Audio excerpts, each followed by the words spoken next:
Pronouncing it the Ukrainian way is an act of political recognition of the specificity of Ukrainian culture and civilization.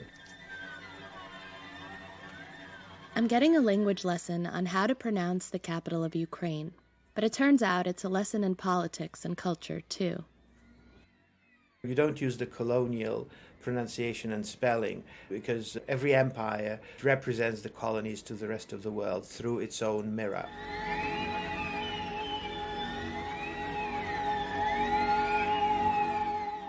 This is Voices of Ukraine, a podcast from the Harriman Institute at Columbia University. I'm Masha Brenner, the Institute's media manager. Can you please introduce yourself and say who you are? I am Yuri Shevchuk, lecturer of Ukrainian at Columbia University. And can you also say that you're a linguist? I can very well say I am a linguist. I've been trained in Germanic philology at Kyiv State University, where I obtained my PhD in English vocabulary studies and lexicology and lexicography, and MA in theory and practice of translation. Today's episode addresses a question that many listeners have asked me. Why do I say Kyiv when I pronounce the name of the Ukrainian capital? And if you want to know the truth, I'm not 100% sure. I grew up in the United States, but I was born in Moscow, and my first language was Russian. When I set out to do this podcast, I knew I'd be saying the name of the Ukrainian capital a lot. And I definitely didn't want to say it the Russian way. So I watched every instructional video I could find. The proper pronunciation would be Kyiv. So try it once again.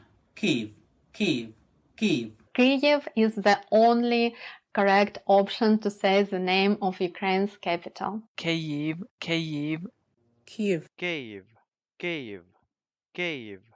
For obvious reasons, that only confused me. Then, a Ukrainian colleague I trust told me that Kyiv was the way to go. But in the back of my head, there was always Yuri's pronunciation. Kyiv, Kyiv, Kyiv.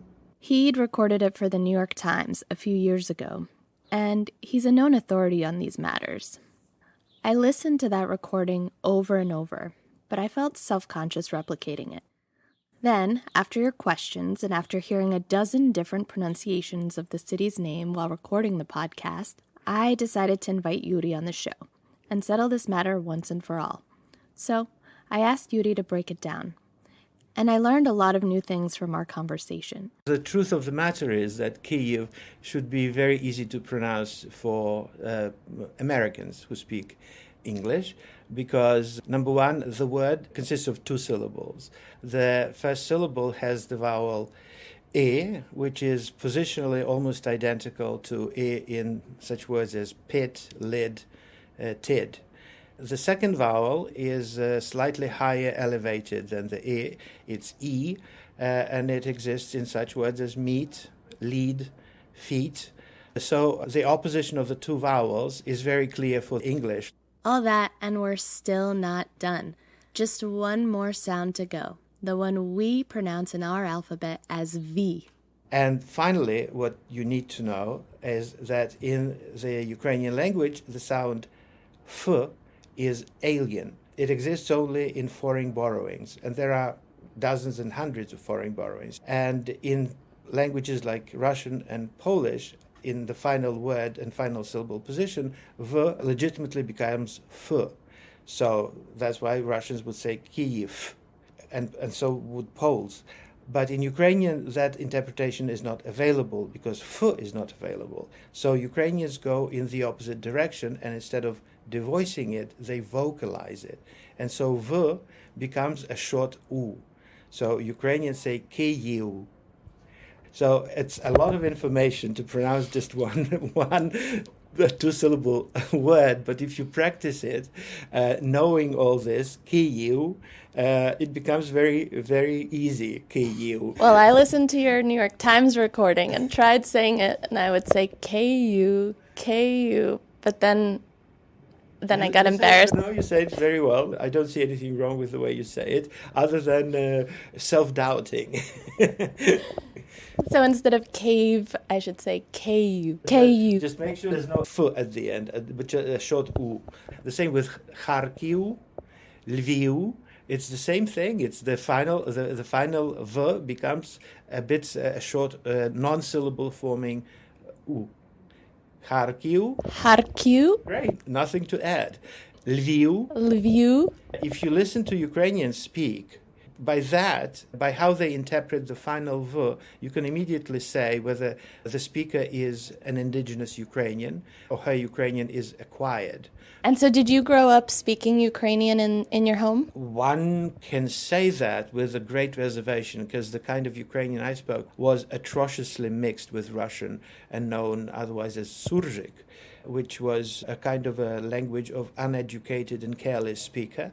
But in official settings, one would avoid that for fear of being perceived as a yokel, as an uncouth and uneducated individual. So now I want to play for you the different pronunciations that we've had on the show so far. Kyiv. Kyiv. Kyiv. Kyiv.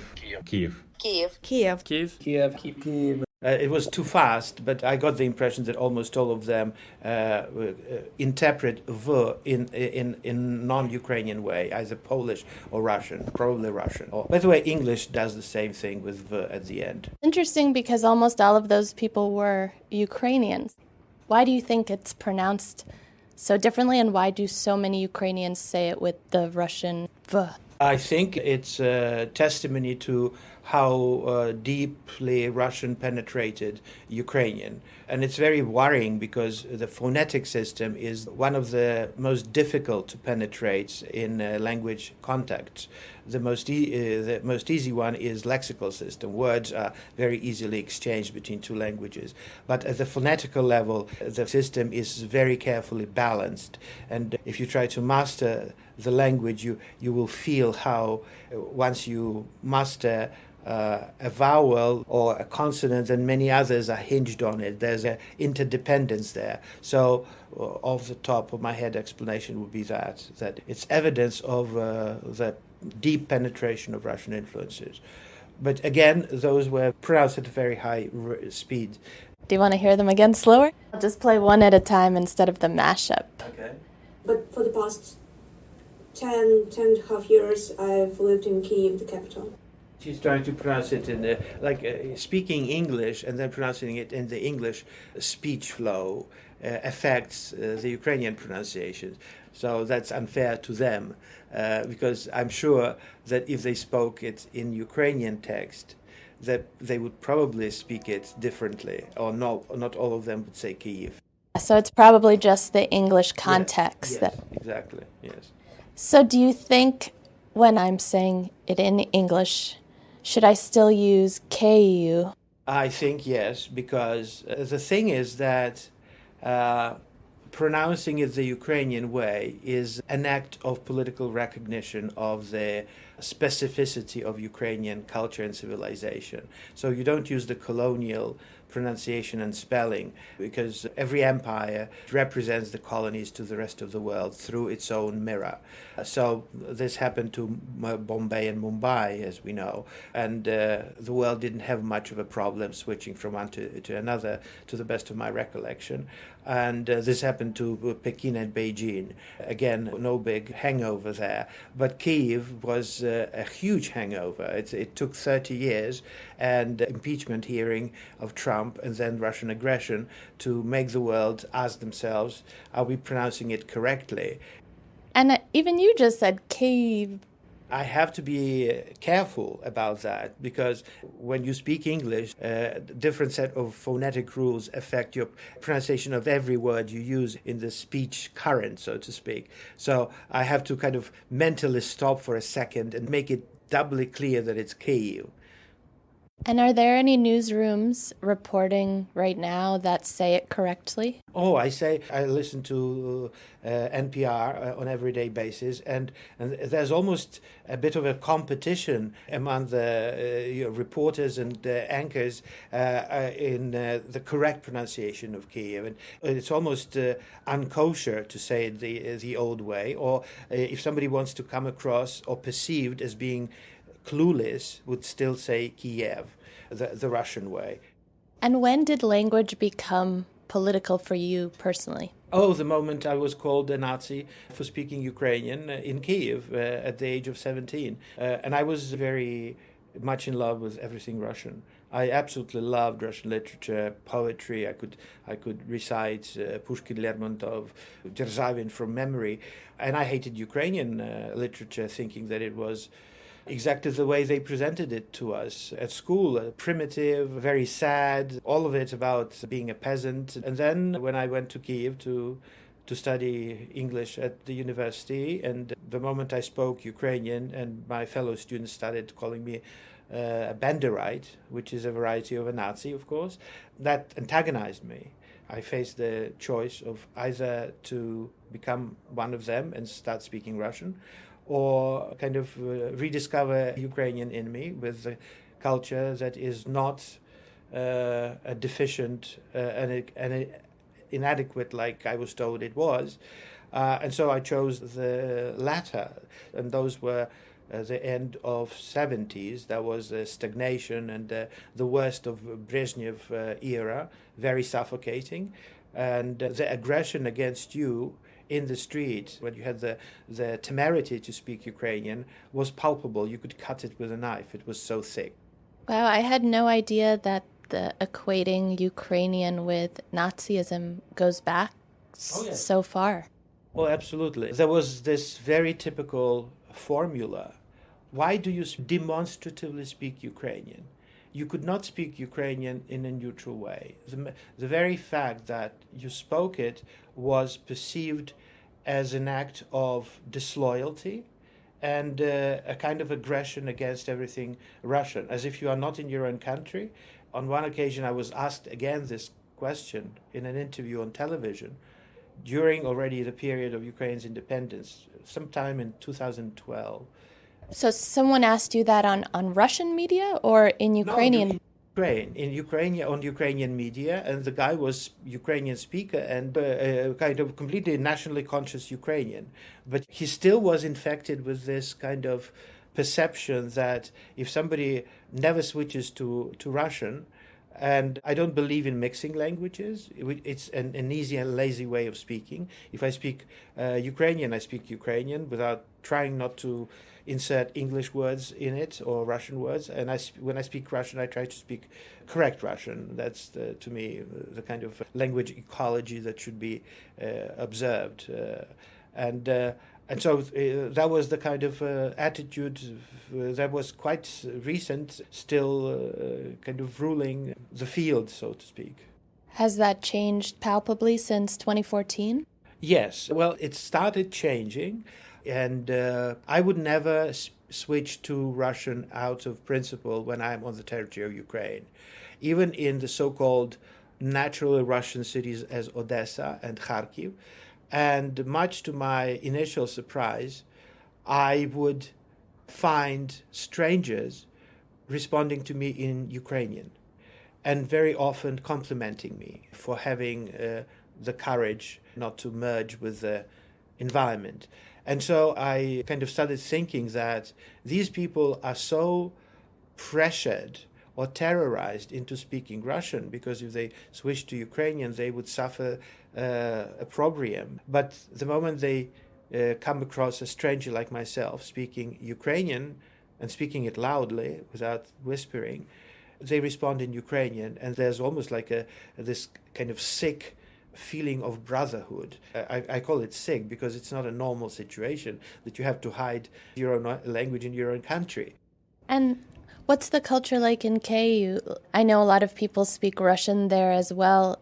Is it frowned upon, or has it been, I imagine now obviously not, but has it been in recent years frowned upon to speak Ukrainian there? It was not frowned upon lately, but what I noticed over the recent several years was that your Ukrainian would often be simply ignored. You address a salesperson in a shop, in a supermarket in Ukrainian, and they answer you in Russian. And that would be a very frequent occasion, a very typical occasion. I would not allow that with me. I would demand being served in Ukrainian and being shown respect. Now people are becoming more assertive of their own dignity. Finally, they passed the law that made it illegal to ignore the customer's Ukrainian language, and the law obliges everybody who works in public sphere, catering to, in the supermarkets and everywhere else, to speak Ukrainian when the customer speaks Ukrainian. And there is also this new assertiveness among young Ukrainians, this kind of new sense of cool to speak Ukrainian and to create in Ukrainian. There's Ukrainian rappers, very interesting Ukrainian films being made. There's a sense of completely unknown to me in the past language creativity when they start playing with language and kind of stretching it and pushing it and taking risks and doing all kinds of things. Ukrainian slang is still tragically underdeveloped because it's all Russian slang. Fascinating. I had no idea that there wasn't really Ukrainian slang. Well, there used to be Ukrainian slang before the Holodomor, when millions of Ukrainians were killed. And then it just disappeared with the progress of Russification and the Russification of Ukrainian cities, because slang is most vibrant and thriving in urban environment as opposed to the villages. But now it's slowly kind of returning. At this point, Yuri had to run to meet a student, but I couldn't let him go without asking one final question. Do you have a lot of family in Ukraine right now, and where are they? Yes, all my family is in Ukraine, northwestern Ukraine. They live very close to objects that Russians have considered strategic and marked for attack. So I'm all the time worrying about their safety. All males in my family are now in territorial defense units. Part of my family are refugees in Germany, and the rest are still where I was born. They are planting potatoes and onions, the way Ukrainians have always done. And how are you holding up? Well, holding up, hoping for victory, pray for victory and for the strength of Ukrainian people, and for the help from the West not to stop or not to diminish, but to grow, because Ukraine is fighting everybody else's fight. It's protecting the rest of the world from tyranny. Thank you so much, Yuri. If you're looking for ways to support the people of Ukraine, please consider donating to razomforukraine.org. That's RAZOM forukraine.org. It was founded in 2014 in the wake of Ukraine's Revolution of Dignity by Dora Chomiak, who's on the Harriman Institute's Advisory Council. The organization has been working directly with volunteers in Ukraine to provide emergency relief where it's needed most. Thank you for listening to Voices of Ukraine from the Harriman Institute at Columbia University. I'm Masha Brenner. This episode was written and produced by me and edited by Ann Cooper. The music in this series is by Ivan Nebesny, who's currently in Lviv. We wish him, Yuri's family, and all the people of Ukraine safety and strength. The cover art for this podcast is by Victoria Tentler-Krylov. A huge thank you to Jordan Waller, Marko Andrejczyk, and Nathan Schiller for their feedback on the episode. If you like the show, please subscribe, tell your friends, and leave us a review.